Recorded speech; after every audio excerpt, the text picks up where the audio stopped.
পৃথিবীতে 8,800,000,000 লোক আছে, তার মধ্যে অলমোস্ট তার 30-40% মানে মোটামুটি আপনার 2 থেকে 3 বিলিয়ন্স বা 2 থেকে 300 কোটি মানুষ টিবি ব্যাকটেরিয়া দ্বারা ইনফেক্টেড হয়। মানে বলা যায় 10 জনের মধ্যে 4 জন টিবির ব্যাকটেরিয়াটা বহন করে। তার মানে এই নয় যে তাদের টিবি আছে। টিবি কাদের ক্ষেত্রে হয় না, যাদের ধরুন একটু পুয়ার ইমিউনিটি বা যারা একটু পুয়ার ব্যাকগ্রাউন্ড থেকে আসে, খাওয়া দাওয়া ঠিকঠাক হয় না, নিউট্রিশন নেই, কোনো ক্রনিক ডিজিজে ভুগছে, লং টার্ম কোনো স্টেরয়েড নিচ্ছে কোনো একটা ক্রনিক ডিজিজের জন্য। তো এইগুলো কিছু কারণের জন্যই মানে এই যে যারা ইনফেক্টেড হচ্ছে তারা গ্র্যাজুয়ালি ধীরে ধীরে টিবি পেশেন্টে পরিণত হচ্ছে। ইন্ডিয়ার টপ মোস্ট কান্ট্রি ডায়াবেটিসে নাম্বার 1।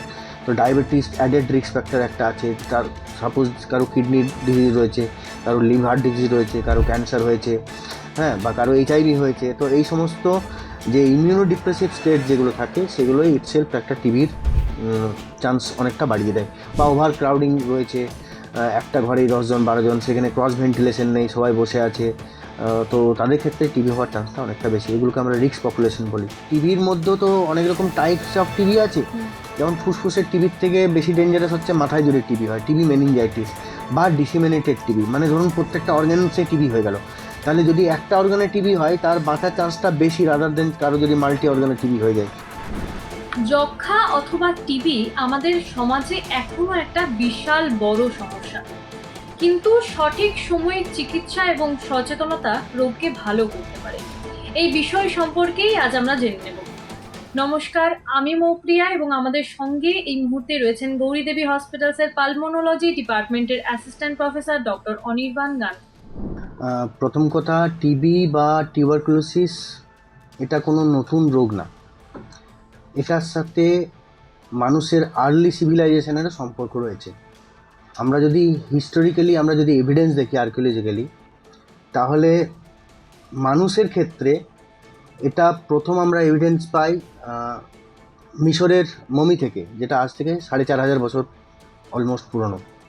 এবং যদি পশুদের ক্ষেত্রে দেখতে চান, যে পশুদের ফসিলসেও মোটামুটি 14,000 বছর আগে টিউবারকুলোসিসের এভিডেন্স পাওয়া গেছে, পট স্পাইন, হাড়ের টিবি।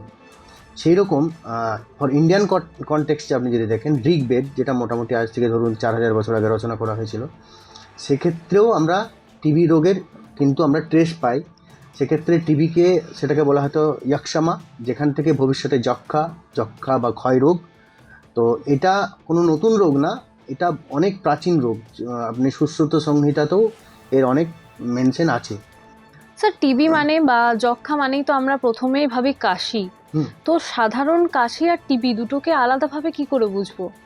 আচ্ছা, কাশি তো অনেক কারণেই হতে পারে। সেটা অ্যাস্থমার জন্য হতে পারে, সিওপিডির জন্য হতে পারে, ঠান্ডা লাগার কাশি হতে পারে, বাট সেগুলোর আলাদা আলাদা প্যাটার্ন হয়। বাট টিবির ক্ষেত্রে যেটা আলাদা সেটা হচ্ছে অ্যাপার্ট ফ্রম কাশি ছাড়াও পেশেন্টের মাঝে মাঝে কাশি দিয়ে রক্ত আসতে পারে, পেশেন্টের ওজন কমে যেতে পারে, সন্ধে করে জ্বর আসতে পারে, পেশেন্টের একটা ফ্যামিলি হিস্ট্রি থাকতে পারে। তো এইগুলো তো থাকে। তো টিবি মানে শুধু যে কাশি সেরকম ব্যাপারটা না, আরও অ্যাসোসিয়েটেড অনেক সিমটমস থাকে। টিবি কি শুধু আমাদের ভুলের জন্যই হয় নাকি এটা ন্যাচারালি? না, অ্যাকচুয়ালি তাহলে জানতে হবে টিবির নেচারটা কী। অ্যাকচুয়ালি আপনি যদি গ্লোবাল সিনারিও দেখেন তাহলে অলমোস্ট 2024-এর রিপোর্ট যেটা বলছে 10.1 মিলিয়ন, তার মানে 1.1 করোড় টিবি পেশেন্ট প্রত্যেক বছর মানুষ টিবি দ্বারা আক্রান্ত হয়। এবং তার মধ্যে 25% থেকে 30% শুধু আমাদের ভারতবর্ষেই তার কন্ট্রিবিউশন। মানে ওভারঅল 26 থেকে 27 লক্ষ প্রত্যেক বছর টিবি পেশেন্ট আসে। এবং এই টিবির জন্য মূলত প্রতি 1 মিনিটে একজন ভারতীয় মারা যায়। সেটার প্রকোপটা এতটাই বেশি। মাঝখানে করোনা এসেছিলো 2019-এর পর থেকে, তাই কোভিডটা এগিয়ে গেছিলো। বাট টিবি প্রাচীনকাল থেকেই সবসময় ইনফেকশাস ডিজিজ রিলেটেড ডেথের জন্য টিবি হচ্ছে 1 নাম্বার। এরপর বলা হয় যে গ্লোবাল যা পপুলেশন, তার 30-40% পপুলেশন আর ইনফেক্টেড বাই টিউবারকুলার ব্যাসিলাই। মানে ধরুন পৃথিবীতে 8,800,000,000 লোক আছে, তার মধ্যে অলমোস্ট তার 30-40% মানে মোটামুটি আপনার 2 থেকে 3 বিলিয়ন্স বা 2 থেকে 300 কোটি মানুষ টিবি ব্যাকটেরিয়া দ্বারা ইনফেক্টেড হয়। মানে বলা যায় 10 জনের মধ্যে 4 জন টিবির ব্যাকটেরিয়াটা বহন করে। তার মানে এই নয় যে তাদের টিবি আছে। টিবি কাদের ক্ষেত্রে হয় না, যাদের ধরুন একটু পুয়ার ইমিউনিটি বা যারা একটু পুয়ার ব্যাকগ্রাউন্ড থেকে আসে, খাওয়া দাওয়া ঠিকঠাক হয় না, নিউট্রিশন নেই, কোনো ক্রনিক ডিজিজে ভুগছে, লং টার্ম কোনো স্টেরয়েড নিচ্ছে কোনো একটা ক্রনিক ডিজিজের জন্য। তো এইগুলো কিছু কারণের জন্যই মানে এই যে যারা ইনফেক্টেড হচ্ছে তারা গ্র্যাজুয়ালি ধীরে ধীরে টিবি পেশেন্টে পরিণত হচ্ছে। ঠিক আছে, তো শুধুমাত্র যে আমাদের ভুলেই হবে এরকম ব্যাপার না। কোথায় আছে যে ভারতে নাকি শ্বাস নিলেই টিবির একটা হয়ে যাওয়ার চান্সেস থাকে, কারণ এতটাই এই রোগটা প্রিভ্যালেন্ট এবং এতটাই এর ইনসিডেন্টটা এতটাই হাই। মানে করোনাকে যদি বাদ দিই তাহলে টিবি টিবি একদম হচ্ছে হাই। বরাবর, এবং এটা প্রাচীনকাল থেকে, মানে শুধু 1-2 বছরের জন্য হয়তো 1-2টো ভাইরাস বা ব্যাকটেরিয়া উঠে গেল, বাট টিবি হচ্ছে পারসিস্টেন্ট ফ্রম এনসেন্ট টাইম থেকে। TB is the leading cause of infectious related death. এর রিস্ক ফ্যাক্টরগুলো কি কি রয়েছে? টিবির অনেক কটা রিস্ক ফ্যাক্টর রয়েছে। প্রথম কথা হচ্ছে একটা ক্লোজ কন্ট্যাক্ট। ধরুন একটা বাড়িতে কারো টিবি হয়েছে, সেই বাড়িতে যদি তার কন্ট্যাক্টসে কেউ থাকে অনেকক্ষণ ধরে বা একই রুমে থাকছে, তো তাদের টিবি হয়ে যাওয়ার একটা চান্সেস থাকে। দ্বিতীয় কারণ হচ্ছে যদি ম্যাল নিউট্রিশন, যদি প্রোটিন ডেফিসিয়েন্সি থাকছে বা খাওয়া দাওয়া ঠিকঠাক করছে না, বা এমনিতেই যারা একটু বিএমআই, যাদের একটু পুয়ার, এবং যাদের আরও একটা আমাদের দেশে যেমন ডায়াবেটিস, এখন ওয়ার্ল্ডের মধ্যে ইন্ডিয়ার টপ মোস্ট কান্ট্রি ডায়াবেটিসে নাম্বার 1। তো ডায়াবেটিস অ্যাডেড রিস্ক ফ্যাক্টর একটা আছে। তার সাপোজ কারো কিডনির ডিজিজ রয়েছে, কারো লিভার ডিজিজ রয়েছে, কারো ক্যান্সার হয়েছে, হ্যাঁ, বা কারো এইচআইভি হয়েছে, তো এই সমস্ত যে ইমিউনোডিপ্রেসিভ স্টেট যেগুলো থাকে সেগুলোই ইটসেলফ একটা টিবির চান্স অনেকটা বাড়িয়ে দেয়। বা ওভার ক্রাউডিং রয়েছে, একটা ঘরেই 10 জন 12 জন, সেখানে ক্রস ভেন্টিলেশন নেই, সবাই বসে আছে, তো তাদের ক্ষেত্রে টিবি হওয়ার চান্সটা অনেকটা বেশি। এগুলোকে আমরা রিস্ক পপুলেশন বলি। মানে টিবি এবং ছোঁয়াচে। সর্বোপরি হচ্ছে যারা স্বাস্থ্য কেন্দ্রের সাথে বা হেলথ ওয়ার্কার যারা, তাদেরও টিবি হওয়ার চান্সটা সাধারণ মানুষের থেকে অনেক গুণ বেশি, কারণ রিপিটেড এক্সপোজার, প্রত্যেক দিনই হসপিটাল যেতে হয়, প্রত্যেক দিনই ডিউটি যেতে হয়। তো এই কারণেই তারাও একটা রিস্ক পপুলেশন। যেটা বলছিলাম, টিবি তাহলে ছোঁয়াচে। অবশ্যই টিবি ছোঁয়াচে রোগ। আগেকার দিনের থেকে তো এখন আধুনিক পদ্ধতিতে চিকিৎসা হচ্ছে, তাই কি কি আধুনিক পদ্ধতি রয়েছে যেগুলো টিবিকে আরো দ্রুত ধরে ফেলছে? আচ্ছা, প্রথম কথা আরএনটিসিপি আগে ছিল, এখন যেটাকে এনটিপি বলে বা ন্যাশনাল টিউবারকুলার এলিমিনেশন প্রোগ্রাম। এই প্রোগ্রামের আন্ডারে একটা dots, direct observe treatment therapy একটা রাখা হয়, যার মাধ্যমে আমাদের মেন মোটো হয় যে আর্লি ডিটেকশন করলে কি সুবিধা হবে না, রোগের যে ট্রান্সমিশনের যে চেন সেটাকে মানে কাট করা যাবে। তো যেমন আর্লি ডিটেকশন মানে প্রত্যেকটা পেশেন্টের কিছু সিমটম একটা গাইডলাইন দিয়েছে, 10S সিমটম বলা হয় এগুলোকে। সাপোজ একটা মানুষের 2 সপ্তাহ বেশি কাশি থাকছে, মাঝে মাঝে কাশি দিয়ে রক্ত আসছে, ঘুষঘুষে জ্বর আসছে, কোনো লিম্ফ গ্ল্যান্ড ফুলেছে, বা রাতের দিকে ঘাম হচ্ছে, বা তার টিবির কন্ট্যাক্ট হিস্ট্রি রয়েছে, এই সমস্ত কয়েকটা, বা ওজন কমে যাচ্ছে, কাশি দিয়ে রক্ত আসছে, এই সমস্ত সিমটম থাকলেই তাদেরকে অ্যাজ আর্লি অ্যাজ পসিবল কফ পরীক্ষার জন্য আমরা পাঠাই, স্পুটাম এএফপি অ্যান্ড স্পুটাম সিবিনেট, এবং তার সাথে চেস্ট এক্সরে, যাতে আর্লি এনি হাউ আমরা মিস না করতে পারি রোগটাকে। মিস না করতে পারলে আমরা কি করতে পারবো, তাকে টিবির ওষুধ আমরা খাওয়াতে পারবো। টিবির ওষুধ খাওয়ালে মোটামুটি 2-3 সপ্তাহের মধ্যেই তার ওই যে ইনফেক্টিভিটি যে স্টেজটা থাকে সেটাকে অনেকটা কাট ডাউন করে দেওয়া যায়, ফলে ইনফেকশনটা অনেকটা আটকানো যায়। প্লাস হচ্ছে এখন গভর্নমেন্ট নতুন যে প্রোটোকল আনছে, অনেক সময় প্রোটিন সাপ্লিমেন্টসও দেয়, সোয়াবিন সাপ্লাই করা হয়, ডিম সাপ্লাই করা হয়, তারপর হচ্ছে ডাল সাপ্লাই করা হয় পুরো মাসের, হ্যাঁ। প্লাস মাঝে তো একটা স্কিম এসেছিল, 500 করে টাকাও অ্যাকাউন্টে দেওয়া হতো। তো গভর্নমেন্ট অনেক ইনিশিয়েটিভ নিচ্ছে, বাট প্রবলেমটা হচ্ছে দেশের পপুলেশন এত বেশি যে পপুলেশন একটা ফ্যাক্টর রয়েছে, এবং ল্যাক অফ অ্যাওয়ারনেস পাবলিকের মধ্যে। অনেক সময় অ্যাওয়ারনেসটা অনেকটা কম হওয়ার কারণেই নেগলেক্টেড থাকে, ডাক্তারের কাছে যায় না, বা ডাক্তার বললেও ওষুধ খায় না, বা ওষুধ খেলেও তারা ছেড়ে দেয়। তো এই জন্য একটু ডিফিকাল্টিসও ফেস করতে হয়। তো আশা করি রেগুলার বেসিসে অ্যাওয়ারনেস বাড়ানোর মাধ্যমে আমরা আমাদের নাগরিকদের টিবি থেকে মুক্ত করতে পারবো ভবিষ্যতে।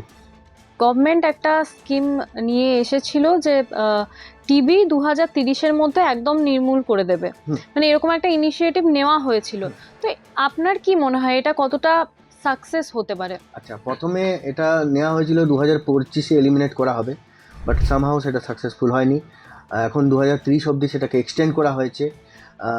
যে মেন কতগুলো চ্যালেঞ্জ রয়েছে টিবিকে এলিমিনেট করার পিছনে, আমি বলছি না এটা একদম অবাস্তব চিন্তাভাবনা, কিন্তু এটা সম্ভব, বাট আমাদেরকে অনেক কটা জিনিস নিয়ে ডিল করতে হবে।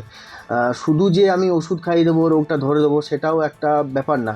প্রথম কথা হচ্ছে, আবারও বলছি, ওভারক্রাউডিং একটা রিস্ক ফ্যাক্টর, সেটার সাথে ডিল করা একটু মুশকিল। সেকেন্ড কথা হচ্ছে ল্যাক অফ অ্যাওয়ারনেস, বা ইন্ডিয়ান ডায়েটে প্রোটিনের ডেফিসিয়েন্সি, বা এখন ডায়াবেটিস একটা অ্যাডেড রিস্ক ফ্যাক্টর হয়েছে। হ্যাঁ, তো ডিটেকশন তো করা হয়, যথেষ্ট লেভেলে করা হয়, কিন্তু তো তারপরেও অনেকে এমন থাকে, ধরুন সাপোজ সে অন্য জায়গায় কাজ করে, 2 সপ্তাহ এখানে ওষুধ খেলো, বাট যখন সে অন্য কাজে ফেরত যাচ্ছে, তার একটা সোশ্যাল স্টিগমা কাজ করে যে আমি ওখানে গিয়ে টিবির ওষুধ খাবো, তাহলে সে মোটামুটি খাওয়াটা ছেড়ে দিল। ঠিক আছে, আবার পরে সিভিয়ার ফর্ম নিয়ে পেশেন্টটা আবার ফেরত এলো। এর ফলে ডিসঅ্যাডভান্টেজ কী হলো, একটা রুগী মোটামুটি তার ইনফেক্টিভ টাইমে বা ডিজিজ টাইমে মোটামুটি একটা মানুষ থেকে 10 থেকে 15 জন মানুষের ও টিবি ছড়াতে পারে। তো এই যে ট্রান্সমিশনটা, এটা কাটতে গেলে শুধুমাত্র গভর্নমেন্ট ইনিশিয়েটিভ নিতে হবে না, পাবলিক অ্যাওয়ারনেসও বাড়াতে হবে। যেরকম ধরুন এখন বাচ্চাদের ভ্যাকসিন দেওয়া নিয়ে মোটামুটি যেমনই পরিবারের হোক, তারা যেমনই সোশিও ইকোনমিক বা যেমনই এডুকেশন লেভেলের হোক, তারা কিন্তু বাচ্চাকে ভ্যাকসিন দেওয়ায়, মানে কিছুটা হলেও এই জিনিসটা সাকসেসফুল হয়েছে। আশা করব যে ভবিষ্যতে সরকার বা আমাদের স্বাস্থ্যকর্মী যারা রয়েছে, তারাও ব্যাপারটাকে পাবলিক অ্যাওয়ারনেসটা বাড়াতে পারবে, এবং পাবলিক অ্যাওয়ারনেস বাড়লেই অনেক সময় যে কী কারণে টিবি হয়, কখন সাবধানতা অবলম্বন করা উচিত, এবং এর প্রতিকার কী, কখন কী করতে হবে, এইটুকু জাস্ট একটা যদি বেসিক নলেজ দিয়ে দেওয়া হয়, তাহলে আমার মনে হয় সামহাও এটা অ্যাচিভ করা সম্ভব। একটু মানে ডিফিকাল্ট হলেও এটা অসম্ভব বলে আমার মনে হয় না, চেষ্টা করলে হয়তো পারবো। আপনি যেটা বললেন যে প্রিকশন প্রিভেনশন বেটার, তো প্রিকশন কি নেওয়া উচিত? আচ্ছা, প্রথম প্রিকশন হচ্ছে ঠিকঠাক নিউট্রিশন। মানে আমি যেমন বললাম যে ধরুন ইন্ডিয়ার পপুলেশন 150 কোটি, তার 40% লোক ইনফেক্টেড, তার মানে তো এই না যে অলমোস্ট 30-40 কোটি মানুষ টিবি দ্বারা অ্যাফেক্টেড। কত অ্যাফেক্টেড হচ্ছে? 28 লাখ, 27 থেকে 28 লাখ। তার মানে প্রত্যেকটা ইনফেক্টেড মানুষের টিবি হচ্ছে না, তাহলে তার জন্য নিশ্চয়ই কিছু ফ্যাক্টরস রয়েছে যেগুলো টিবি হতে দিচ্ছে না। তার মধ্যে একটা হচ্ছে নিউট্রিশন, সেকেন্ড হচ্ছে ওভারক্রাউডিং, তৃতীয় হচ্ছে হেলথ অ্যাওয়ারনেস, সঠিক সময় ডাক্তারের কাছে যাওয়া। তো এই কতগুলো অ্যাওয়ারনেস নিলে, এবং যার টিবি হয়েছে যে বাড়িতে, সে বাড়ির লোকজন যদি টিবি প্রিভেন্টিভ ট্রিটমেন্ট নেয়, বা একটু যদি মানে সাবধানতা অবলম্বন করে, রেগুলার বেসিসে মাস্ক পরে, বা পেশেন্ট রেগুলার ওষুধ নিচ্ছে কিনা সেইটুকু অবজার্ভ করে, হ্যাঁ, তাহলে অনেক অংশেই আমরা এটাকে ডিল করতে পারবো। এগুলোই হচ্ছে প্রাইমারি প্রিকশন টিবি আটকানোর জন্য, একটু মাস্ক, নিউট্রিশন, এবং অবশ্যই আর একটা যেটা বলবো যে মানে একটা এয়ার এক্সচেঞ্জ, মানে বদ্ধ ঘরে না থেকে ক্রস ভেন্টিলেশন যাতে হয়, সেটার দিকে একটু ধ্যান দিতে হবে। মানে সাধারণ মানুষ চাইলেই এটা করতে পারে, বাট মেন সমস্যাটা হচ্ছে আমাদের এডুকেশন লেভেল বা অ্যাওয়ারনেস, এই জায়গায় আমার মনে হয় আর একটু কাজ করার দরকার আছে আমাদের অ্যাওয়ারনেসের ক্ষেত্রে। স্যার, আপনি যেটা বললেন ডটসটা কি, আর মানে এটা কতটা কার্যকরী? ডটস হচ্ছে আপনার একটা স্কিম লঞ্চ করা হয়েছে গভর্নমেন্টের থেকে। এতে কী হয়, ডিরেক্ট অবজার্ভ করা হয় পেশেন্টের, ডিরেক্ট অবজারভেটরি ট্রিটমেন্ট থেরাপি দেওয়া হয় পেশেন্টের। তো এক্ষেত্রে তারা কয়েকটা জিনিস নোটিস করে। প্রথম কথা, যদি কোনো প্রাইমারি লেভেলে যারা ধরুন এএনএম বা পিএসসি লেভেলে যারা রয়েছে, তারা আঙ্গনবাড়ি ওয়ার্কার যারা রয়েছে, তারা বাড়ি বাড়ি গিয়ে দেখলো এরকম কারো সিমটম আছে কি নেই। দ্বিতীয় কথা, যদি সিমটম থাকে সেক্ষেত্রে তার কফ পরীক্ষা করানো, কফ পরীক্ষা পজিটিভ হলে তাকে আগে যেটা করা হতো ডিরেক্ট ওষুধ খাওয়ানো হতো, কিন্তু এখন মোটামুটি 1 সপ্তাহ বা 2 সপ্তাহ করে ওষুধ দিয়ে দেওয়া হয়, আবার পেশেন্টকে টাইম দিয়ে দেওয়া হয় যে 2 সপ্তাহ পর বা 1 সপ্তাহ পর আবার এসে ওষুধ নিয়ে যাও। তো এই যে অবজারভেশন, তাহলে এবার টিবির ওষুধের ক্ষেত্রে যেটা মজার বিষয় হচ্ছে যে বডি ওয়েট হিসাবে টিবির ট্যাবলেট দেওয়া হয়। ধরুন আমি কাউকে 20টা ট্যাবলেট দিলাম, তার 3টে করে ট্যাবলেট লাগছে, তার মানে 7 দিন পরে তাকে আবার ফিরতে হবে। তাহলে আমি সেই হিসেবটা রাখলাম যে পেশেন্টটা 7 দিনের মাথাতে আসছে না 17 দিনের মাথায় আসছে। তো এই জিনিসগুলো ওরা নোটিস করে, এবং যদি কোনো সাইড ইফেক্ট হয় তখন তারা আরও ভালো পরামর্শ দিয়ে তখন বেটার জায়গায় রেফার করে। তো এইভাবেই আর কি টিবি অবজার্ভ করে আর কি টিবি ট্রিটমেন্ট প্রোভাইড করা হয় ফ্রি অফ কস্টে। আপনি নিউট্রিশনের কথা বললেন, তো এই টিবি রোগীদের জন্য খাবার দাবার কেমন হওয়া উচিত? প্রথম কথা, হাই আপনার ক্যালোরি ডায়েট দিতে হয়। দ্বিতীয় কথা, হাই প্রোটিন ডায়েট দিতে হয়। হাই অ্যান্টি অক্সিডেন্ট মানে ফ্রুটস আর এই যেগুলো রয়েছে সেগুলো দিতে হয়। জিঙ্ক, আয়রন এবং ক্যালসিয়াম রিচ খাবার দিতে হয়। তো সামহাও এই খাবারগুলোই তাদেরকে প্রোভাইড করা হয় যাতে তার সেলফ ইমিউনিটি যেটা আছে, পেশেন্টের ইমিউনিটিটা বুস্ট হয় এবং সে নিজে থেকেই টিবিকে ওভারকাম করতে পারে অ্যালং উইথ দ্য মেডিসিন। মানে টিবি রোগীরা যখন আপনাদের কাছে আসে, আপনারাই কি ডায়েট চার্টটা দিয়ে দেন? না, সেক্ষেত্রে আমরা যেটা পাঠাই, আমরা ডট সেন্টারে পাঠাই এবং সেখান থেকেই মানে Provide অনেক করা হয়। জায়গায় প্রোভাইড করা হয় আচ্ছা। জিনিসপত্রগুলো অ্যালং উইথ দ্য মেডিসিন। অনেক সময় ভিটামিন পাইরিডক্সিন, এই ভিটামিনটা দেওয়া হয়, বা অনেক সময় মাঝে মাঝে চালু হয়, সব সময় আবার বন্ধ হয়ে যায় কখনো কখনো, যে পুরো মাছের ডাল দিয়ে দিল বা পুরো মাছের ওকে ডিম দিয়ে দেওয়া হলো, সোয়াবিন দেওয়া হলো। হ্যাঁ, এই সমস্ত জিনিসগুলো প্রোভাইড করা হয় অনেক সময়। আচ্ছা, আমরা দেখা যায় ছোট অবস্থাতেই একটা টিকা নিয়ে থাকি, বিসিজি টিকা। এটা কি শুধুমাত্র শিশুদের জন্য নাকি বড় হয়েও কিছু কাজ করে? মানে টিবি যাদের হচ্ছে তাদের ক্ষেত্রে কি বিসিজির টিকা কাজ করে না? না,